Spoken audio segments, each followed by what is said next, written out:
ఓయ్ భీమసేన, 11,000 సంవత్సరములు ఈ భూమండలం మీద రాజ్యం చేసి రామరాజ్యాన్ని స్థాపించి తాను ఈ భూమండలాన్ని విడిచిపెట్టి స్వర్గలోకానికి వెళ్ళిపోతూ రామచంద్ర ప్రభువు నా దగ్గరికి వచ్చి, ఓ హనుమ, నా కథ నా కీర్తి ఈ భూమండలంలో ఎంతకాలం ఉంటుందో అంతకాలం నువ్వు చిరంజీవివై ఉండు అని నన్ను ఆశీర్వదించారు.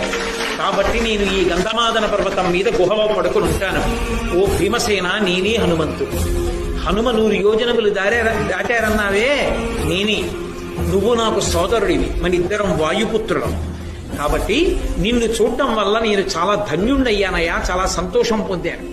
భీముడు కూడా అన్నాడు, మహానుభావ, మీ వంటి వారి దర్శనం అవడం అంటే మాటలా? అందుకొచ్చింది ఆ సౌగంధికా పుష్పం. దేవతలు ఏది చేసినా పాండవుల ఉన్నతికే చేస్తారు. ఎక్కడ ధర్మం ఉందో అక్కడ అనుగ్రహం.